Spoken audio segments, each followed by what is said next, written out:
All right, I would like to welcome you to your first lesson in art class this quarter, and that will be on the idea of design, or the concept. Make sure that you, in your subject heading line on your art notes, that you write in there subject number 1, design, and you'll be able to get your notes and your quizzes hooked up with each other so that you can use them as a resource. Make sure your name is also on your note-taking outline as well. So we need to think about a little bit of historical context. Where did this whole idea of design and thus visual arts come from? And the answer is, as far as we can tell, that approximately, APX is an abbreviation for approximately, 76,000 years ago, the practice of decorative design began in Iceland. And in an archaeological dig, an object was found in Iceland that is a whalebone charm of some sort. It looks like a rather large bar of soap, honestly. And so it was about 76,000 years ago when this object was crafted in Iceland. And what immediately stuck out when I saw the video on this was the horizontal nature of the lines in this object, and also the X shapes that form these diamonds. And that was fascinating to me because we use that same kind of language on our design projects in the 6th and 7th grade projects. So subsequently there were also design going on in South Africa at about the same time, and in some caves in South Africa these exact same markings are seen about the same time, even though Iceland and South Africa are far, far apart. So we don't know what this object is or what it means, but what we do know is that even 76,000 years ago it was important enough for people to spend the additional time to decorate the objects that they used in their everyday life. So whether it's a map or a hunting charm or some sort of fertility charm or a calendar, we don't know, but we know that they took the time to decorate it. Alright, let's move on here in historical context. So about 36,000 years ago in Spain, someone took a burnt stick out of a fire and they began scratching images on the wall of their cave with it. And that was the beginning of drawing. And drawing, of course, eventually turns into writing thousands and thousands of years later. So this image over here on the left of our drawing timeline, all these posters are a drawing timeline. So the ones over here above your folder drawer are the oldest material creations, and the information that's up closer, the posters that are closest to the chalkboard up front, are the more recent styles. So this picture of the rhinoceros was created in Spain in a cave about 36,000 years ago, and ironically it was found by a 9-year-old girl playing in the woods behind her house. So let's move on. So approximately 25,000 years ago in France, in several cave complexes, cave dwellers started using animal fat to make paintings. And they would simply chew up animal fats like bacon grease and use charcoal or other materials to color it with, take a swig of water and spit it back into their hands, and that's what they used to make their paint with. And so painting evolved from drawing, of course, which evolved from the practice of decorative design, which is what we are studying now.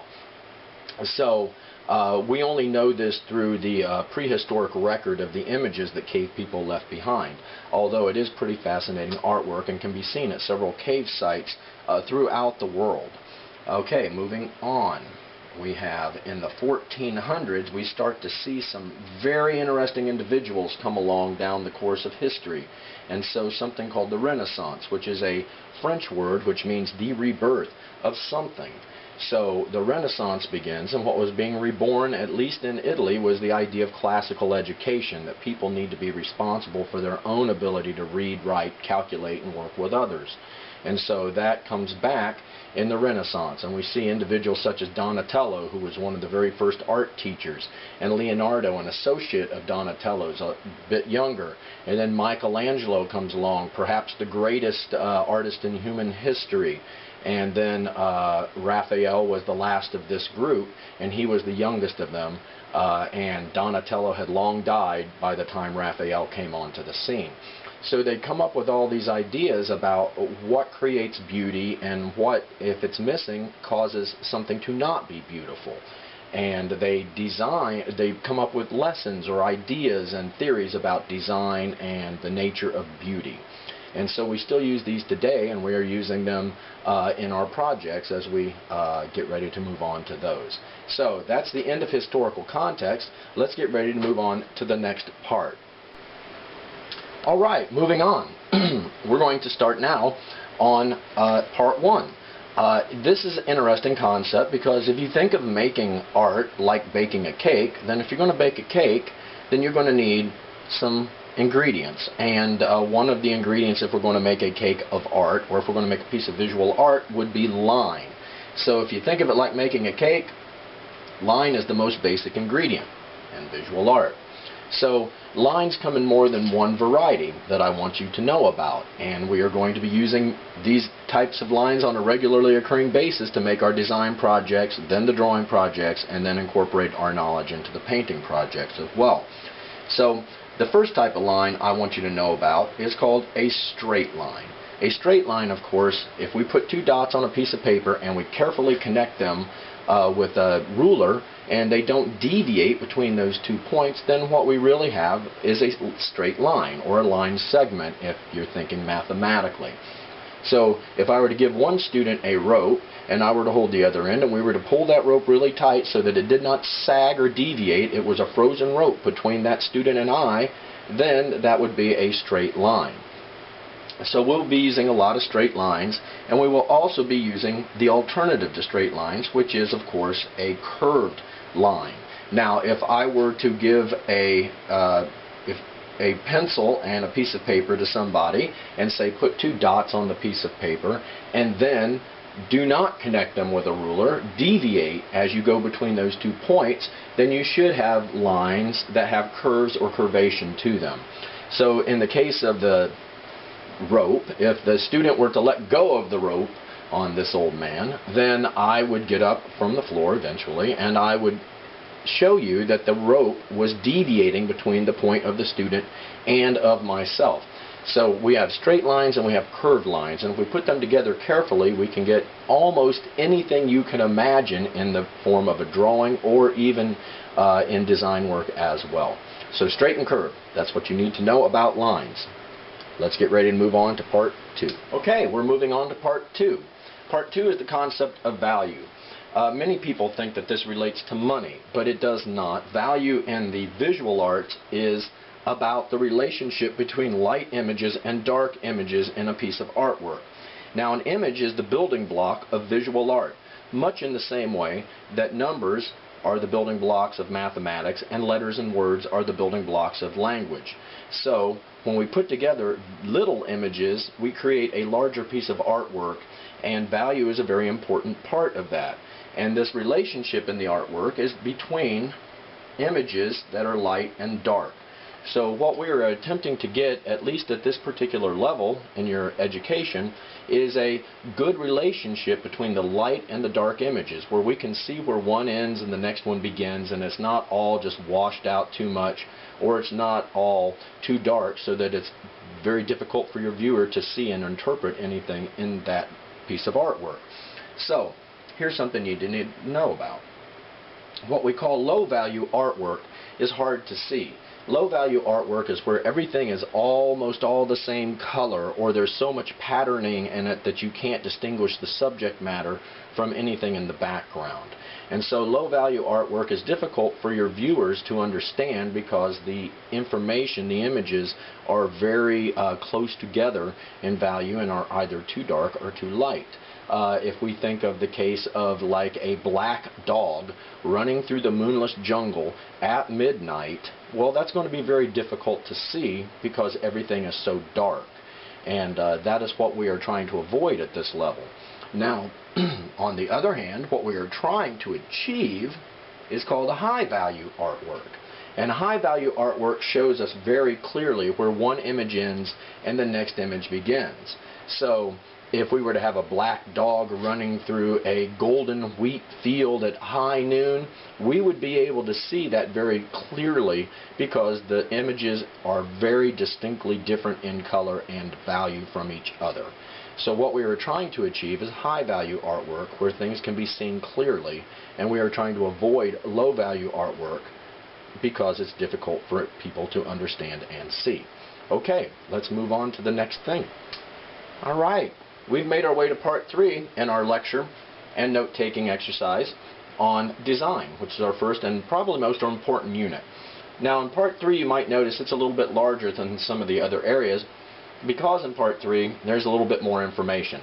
Now color is, if we're thinking of making a piece of artwork like, of course, making a cake, well then color would be the icing on that cake. So color on a good piece of artwork is a good thing. But color doesn't cover up bad artwork and make it better. And so we have to understand how color works so that when we apply it to our artwork, it improves it. It doesn't try to conceal mistakes, although many times it's used for that by people. So there are a few things I think you need to know about color, and there's 3 types. And so if you run out of space, simply flip your note-taking outline over, please. Label it clearly part 3 or color, and then continue your notes on the outline on the back. You will always get credit for information that is I can find that you have led me to. So the first type of color we need to know about is called primary color. Now primary color is important because of its certain qualities. Now we represent these qualities on something we call a color wheel. We have a color wheel right here. There is also a color wheel on the wall that we will reference here shortly after this brief point, but you can look at the color wheel on the wall or consult the color wheel that we have right here on the projection screen. People ask, Mr. Mathis, do I need to write this stuff down? Do I need to draw the color wheel? And the answer is yes. It's good for you to understand how these things work together, and also it makes your notes complete. So, primary colors, if you look at the color wheel, they're red, yellow, and blue. They are bound together by a solid line, and that's an indication to us that we can't break those colors down any further. A human vision is based on red, yellow, and blue. Humans can see about 32,000 variations of colors because of our 3 color receptors. However, a dog, on the other hand, has 2 color receptors, yellow and blue, and therefore can only see about 1,700 different types of colors. So primary colors are important because we can't make them by mixing other colors together. And I really don't know why, but it's something that has to do with our eyes and the visual cortex of our brain.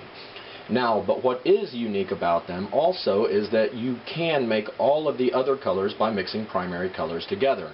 So we look at the color wheel and it has all 12 of the colors on it, and we can make any of those colors by mixing primary colors together carefully.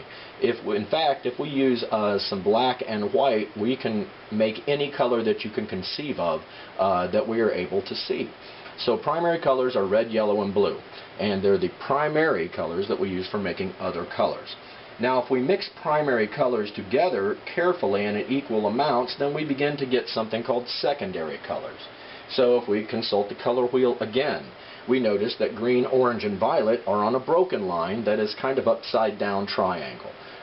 What that means to us is that if we were, for instance, to mix 2 primary colors together in equal amounts, that would be, let's say yellow and blue together, that should give us green, like leaf green or John Deere green would be the type of color we're looking for there.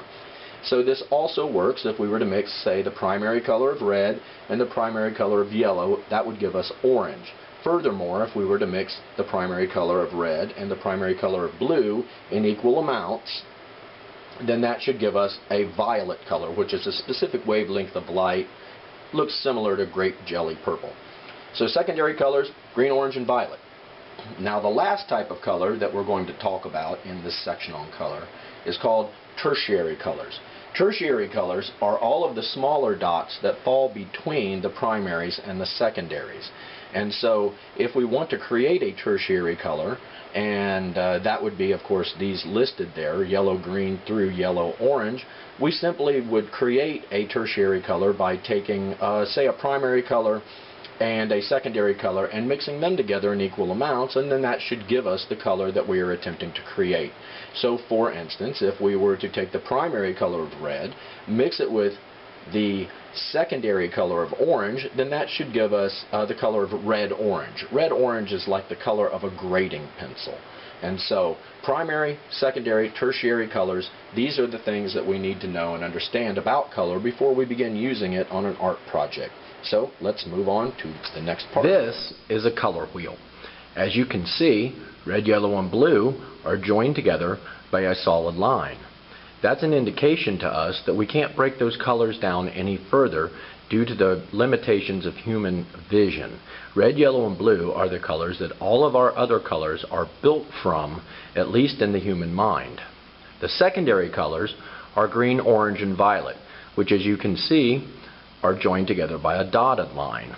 This is an indication that if you take a color off the primary and another color off the primary, such as red and yellow, mix them together evenly and thoroughly, it should yield orange. The same goes for green and violet. So the secondary colors are green, orange, and violet. The remaining small dots are called tertiary colors.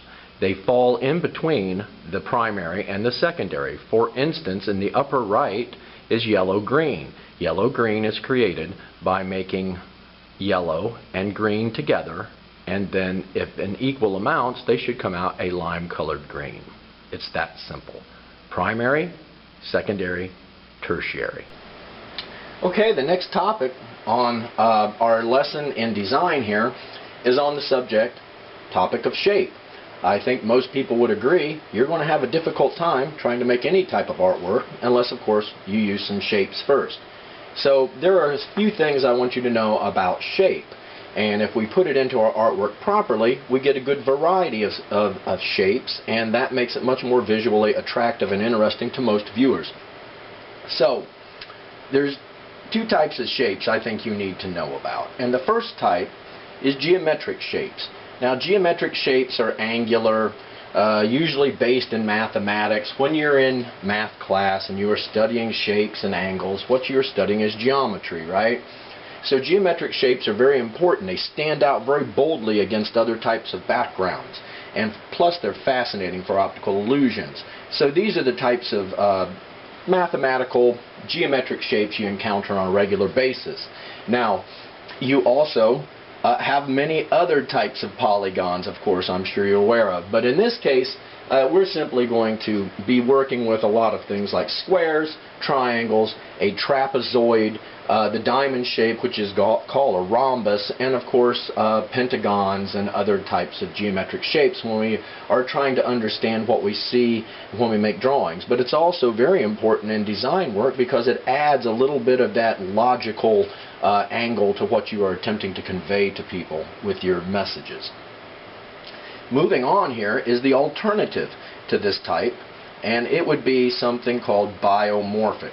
Now, biomorphic shapes are shapes like living things or random puzzle pieces, kind of like camouflage pattern, leaves and wrinkled up paper. These are all biomorphic shapes, and they have this random kind of effect to them like puzzle pieces. And we would be talking about things such as, you know, vapors and clouds and camouflage pattern, and you know, animals are biomorphic shapes, or, you know, if you've ever seen you know, a dead raccoon, that also is a biomorphic shape. So, you know, the shapes that you would associate with living things or previously living things. So if you don't have space on your note-taking outline for the drawings and such, just flip it over and do the drawings on the back and simply label it part number 4, and you will get credit for anything that you can lead me to for completeness of your notes. So geometric and biomorphic. Mathematical edge, kind of loose edge, kind of like living or previously living things. Let's get ready to go to part number 5. Well, ladies and gentlemen, we are making fantastic progress so far. I appreciate your cooperation. This is a lot of information, but there is a lot to know. So let's move on to part number 5. form. And what is form? Well, form is a concept that we use to figure out how to put together subject matter and items we want people to look at, or subject matter, and then the background information, which is what enhances the subject matter we're trying to communicate to people. So there's some things you need to know about form, and let's try writing this down to begin with, and that would be these things. So form is merely the relationship between the subject matter and the background in a piece of visual artwork. Now, whenever you create a piece of artwork, there's going to be something you're trying to communicate, and that subject matter is what we call the positive space. So the shape of the thing that we are looking at, or we want people to see primarily, is the subject matter or the positive space. Things that are in the background are called the negative space. So if we were to say, look at a picture of a pear on a checkerboarded background, well then that would almost explain what we're doing here. And so, in my opinion, let's take a look at this and understand this first. So positive space is the shape of the subject matter. That means if we're talking about a pear on a checkerboarded background, the pear is the positive space. Now everything that's left over that's not the subject matter is called negative space, or the background. So the negative space is the shape of the background. So in this case, because we're talking about a pear on a checkerboarded background, all the checkerboard part would be the negative space. And so let's draw this so that we understand better the concept of positive space and negative space. And the pear is easy to draw. You will not be judged too harshly on how well you draw the pear and the checkerboarded background. If you do not have space on the front, I would like for you to flip it over on the back, clearly label it form, and then we can move on. So, what do we know? Form is a relationship between subject matter and background. Positive space is the shape of the subject matter itself, whereas the negative space is everything that's left over in the background that we are trying to fill in to make a more pleasing piece of artwork. Now, let's take the idea that if you have a biomorphic subject matter, if you were to put a geometric background into that, it would make that really pop out. Conversely, if we were to have a geometric subject matter, say something like the pyramids in Egypt, then we would want to put biomorphic material in the background, such as sand dunes, camels, clouds, and palm trees perhaps, right? And that would make that geometry pop out very clearly against the biomorphic background.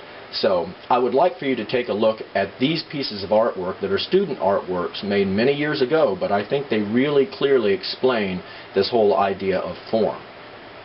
Direct your attention over here, please. Form is the relationship between the images that are the subject matter and then the images that are in the background, what we call positive space and negative space. In these two examples, drawn by sixth graders many years ago, you can see that there is a lot of attention paid to the subject matter on the right. However, the background is a little less developed, making that piece of artwork a good drawing but not a great piece of artwork. Next to it, which is also done by a sixth grader, is a dinosaur. The dinosaur, the subject matter, is also drawn quite nicely. However, there's a little bit more attention paid to the background in this case, making it slightly more visually interesting than the example of the tiger. Now, let's change our attention over to here, to this image of the cobra, which, by the way, is eating another cobra, or eating another snake. In this one, we have the biomorphic shape of the cobra, and it is put against a geometric background. And this is visually much more interesting than either of the first two examples. So in this case, it seems to me that if you have a biomorphic subject matter, that geometry in the background makes it pop out. The reverse should also be true, meaning that if you have geometric subject matter, such as the pyramids in Egypt, then you might want to put biomorphic material in the background, such as dunes, palm trees, clouds, and camels perhaps. That's how form works. It's the relationship between the subject matter and the background. Well, we're making good progress today. in our design lecture. And the next subject or topic in this design lecture and note-taking exercise is the idea and concept of texture. And texture is really important in terms of sculpture, for instance. The texture of the sculpted object is very important to the enjoyment or the experience of the art viewer. Also in things like fashion design, the clothing that you would create in fashion design is also very important to the overall enjoyment and the beauty of the object. And perhaps also in textiles, that would be the weaving of various types of fabrics and rugs and blankets, where texture is vitally important. But it's also important in flat work, such as paintings and drawings as well. And many times this flat work, such as a painting, actually has a legit texture to it that you could feel if you put your fingers on it. But you probably shouldn't, especially if you are in a museum. So let's move on here. So texture is how rough or smooth an artwork is or appears to be. Now some artworks have a very rough surface and very rough appearance. Things like sandpaper, for instance, are very rough, and so how rough or smooth your artwork is or appears to be, sometimes it's not really rough, it just looks that way, is an important part of communicating ideas and messages to people that you would like to communicate with your images and your artwork. And so there's two types of texture that I think you need to be aware of.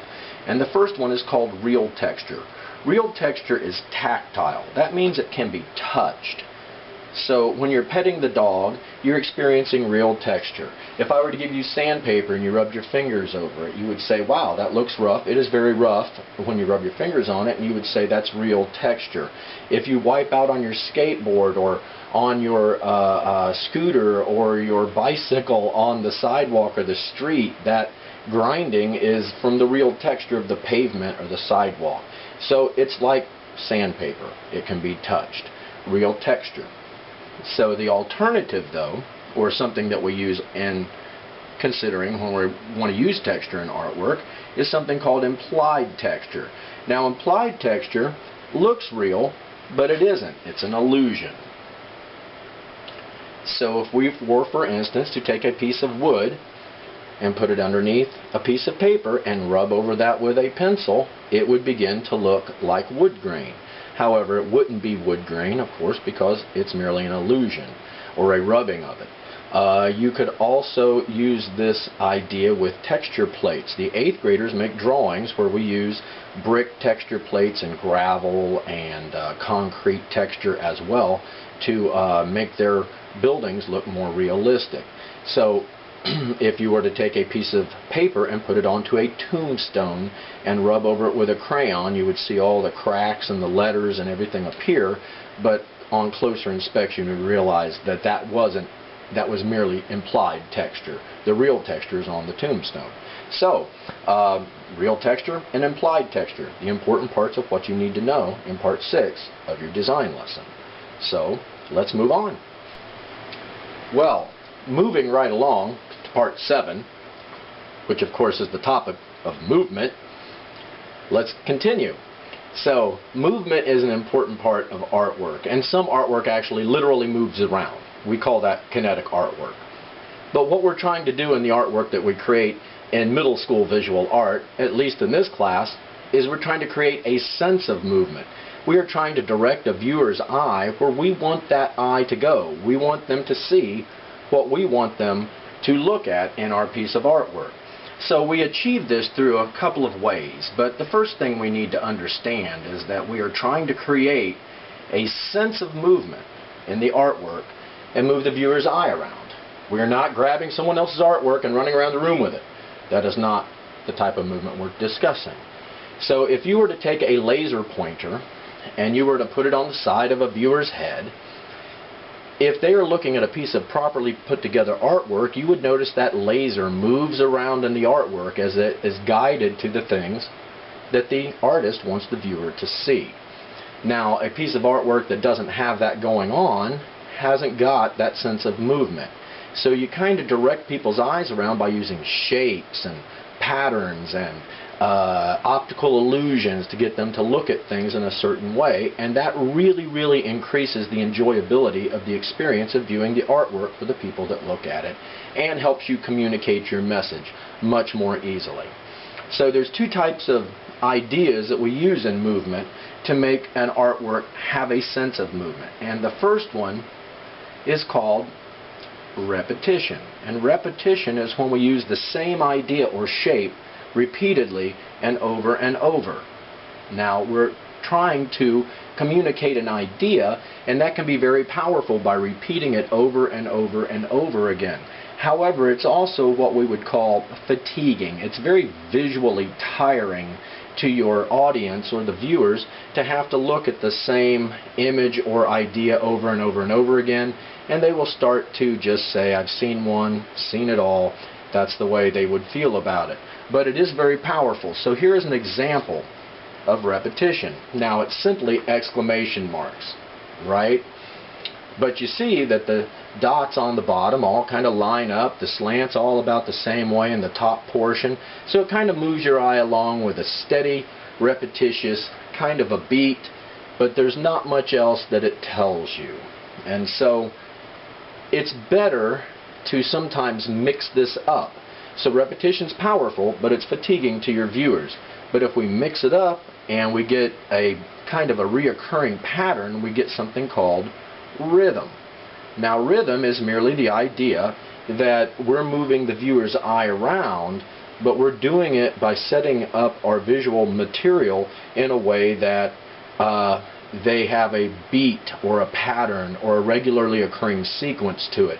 And it really allows your viewer to lock into what it is you're attempting to move their eye to look at. So in this case, with the example, you'll notice that I've used the exact same shapes and markings. All I've done is vary the height of the slanted line and the orientation of the dots. What this does is it immediately makes a human start to compare things, okay? So if we go to the above example in repetition, scene one, seen them all. But in rhythm, you start to look at one thing next to the next thing and compare where they are all different or the same at. That's very engaging to your viewer, and by doing that you are drawing them in to your picture, and it's very natural for humans to compare things. So really rhythm just takes advantage of a good repetition, and then it varies it in such a manner so that it stays visually interesting for the audience. So repetition and rhythm are very important ideas in visual art. So let's move on. Okay, art students, we're making fantastic progress. We've already made it to part number 8, and part number 8 is on the topic of emphasis. When we create design work in particular, we're trying to communicate something to somebody.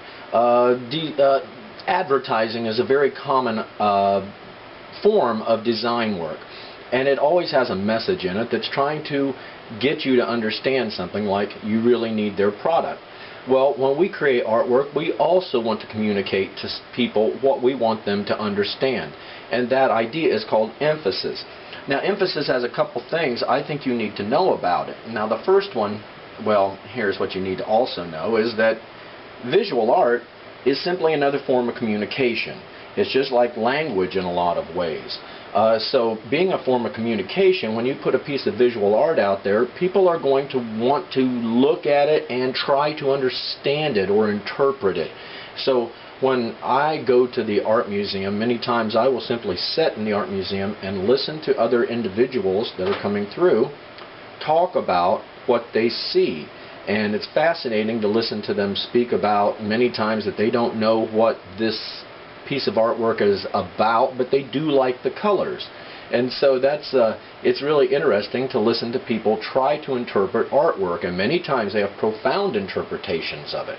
So visual art is a form of communication, and your viewers will always try to understand what it is you are putting out there for them. Now, sometimes that is a message, and some messages in artwork are about deep, profound things, such as war and poverty, inequality, cruelty to animals. These types of things are actually quite common. in artwork, particularly in photography and sometimes in video. So there's a message in artwork about a specific subject, and that would be one of the things that you are attempting to communicate to people. Advertising, as I said earlier, is got a message in it. It says you really need this product. And so all of the images that you see in advertising are set up on purpose to make you understand that message, that you need their product. So if you're trying to communicate with somebody a specific message, then you should try to give them images that back up that interpretation. Now sometimes there is no deep, profound message in a piece of artwork. In artwork we call non-representational or abstract. It's simply what an artist wants you to look at. So the center of attention is, the relationship sometimes just between colors and shapes, or it can sometimes be optical illusions are a great example of that. So they're simply trying to get at you so that you can look at what they want you to look at, which is not necessarily a message about anything. So you need to understand that your emphasis is sometimes the message in your work, other times the center of attention, and there's no reason you can't have both of these at the same time in a piece of artwork. Well, let's move on then. Well, class, we've already made it to part number 9 in our lecture on design. So, if we stay focused here, we can finish up rather quickly, I believe. I appreciate your attention to this information. I believe it's very important to your knowledge. And you will be able to use your notes on your quizzes in the future, which kind of makes those quizzes a little bit easier. So part number 9 is balance. And I think there is something in the human mind that really craves balance. And so for some reason people need that sense of balance. Now if they don't have that sense of balance that they crave, if you give them a piece of artwork that is unbalanced, then they feel unsettled about these things. And that's a good thing if what you're trying to do is communicate a message to them that you want them to be unsettled about. Perhaps war or poverty or inequality or cruelty to animals. So if you leave it unbalanced on purpose, well, that's not so bad either. Simply if you're trying to communicate that, things are not on the level feeling to someone, okay? But a lot of humankind's understanding of beauty is wrapped up in balance, and it's probably because the world we see around us has a great deal of that balance in it. And so I think it's in our psychology that we crave it, and not having it can leave you unsettled. So there's a couple types of balance I think you need to know about. And the first type of balance is called symmetrical balance. Now, symmetrical balance is when something's the same on both sides, like a mirror image. So for instance, if you were to go out in your neighborhood and you were to find identical twins in your neighborhood, then you would put one of them on one side of a seesaw and one of them on the other side of the seesaw, and they would be in balance and it would be symmetrical. Or if you were to take a piece of paper and put some paint in the middle of it and fold it and then unfold it, it would make something looks like a brain or a butterfly, for instance. And so that would be symmetrical. The human body is kind of balanced if we were to draw a line straight down the middle of it from the crown of our skull straight downward. We would notice that both sides are pretty much the same. And so that's symmetrical balance. And symmetrical balance has a certain type of geometric beauty to it a lot of times. However, if you've seen one side, you've seen the other side. So, like many things in art, there is an alternative to symmetrical balance, and we call that asymmetrical balance. Now, asymmetrical balance is the idea that if you were to go out into your neighborhood and grab several adults and put them on one side of a seesaw, and a few, well, maybe a lot of little children and put them on the other side of the seesaw, well, it wouldn't look the same on both sides, but it may still be balanced. And so we would call that asymmetrical balance.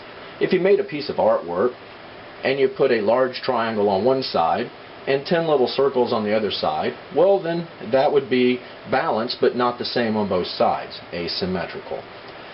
Furthermore, if you were to draw a line across your waist at your belt line and compare the bottom of your body to the top of your body, you would notice they're about the same size, but they probably do not look the same.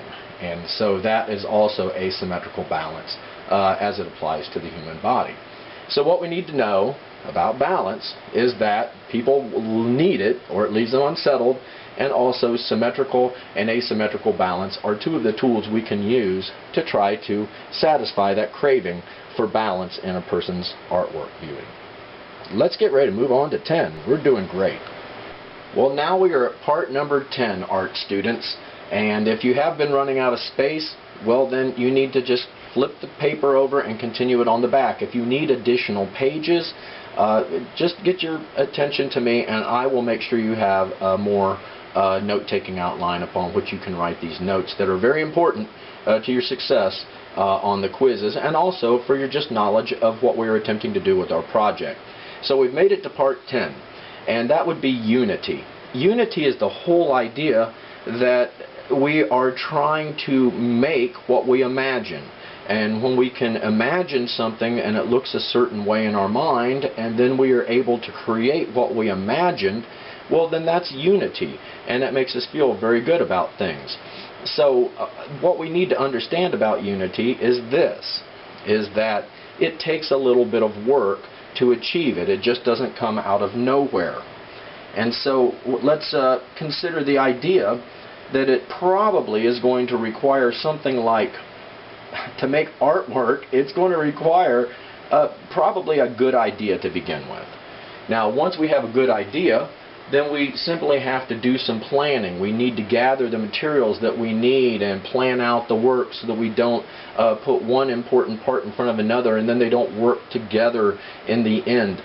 So, you know, inspiration is when it starts working in the right direction and you can't stop thinking about it. You simply want to keep working on the project because it's succeeding. And then lastly is craftsmanship.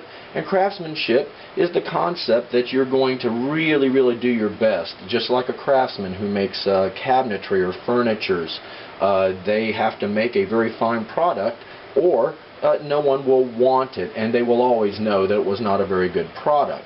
So if you put together some planning, inspiration, craftsmanship, and that's backing up a good idea, you're well on your way to getting a piece of artwork that satisfies you or has a sense of unity to it.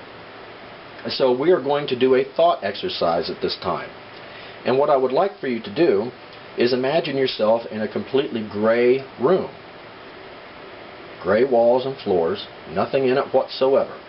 And so inside the gray room of your mind, I'm going to give you a word, and an image should pop into your mind.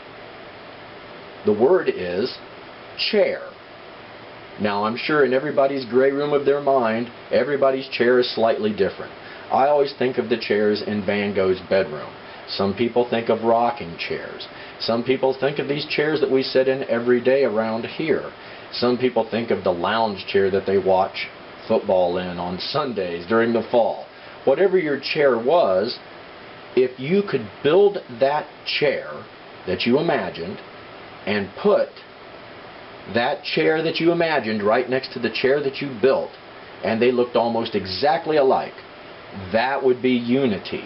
And so it's very satisfying when you can do that. However, it's frustrating when you can't get things to come out the way you want. Unity is the difference between making scrambled eggs and making an omelet. Think of it that way. So unity is really nothing more than the sense that the finished artwork looks like it was meant to be, that it came out. You can't simply say, oh, that's the way I wanted it to be, if that's not true.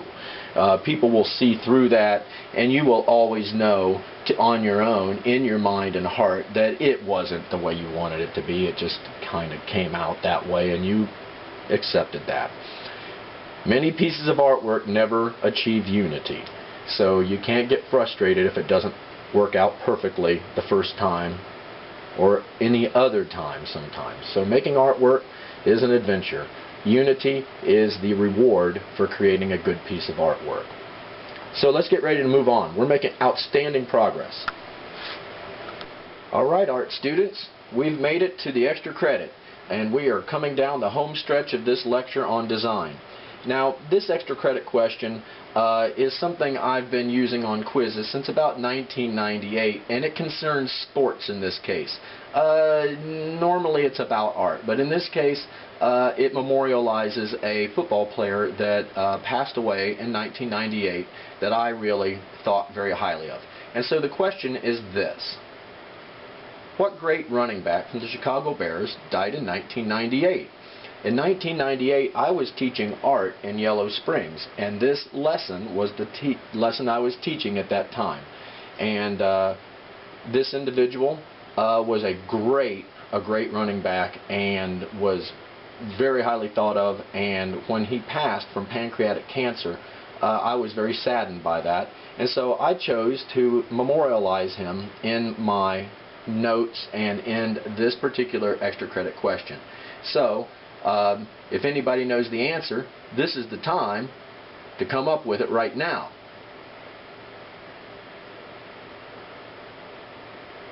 But the actual answer to this extra credit question is Walter Payton. Walter Payton, number 34, played for the Chicago Bears for his entire career and was the highest paid running back numerous times in the NFL. Holds numerous records that are just now starting to be broken.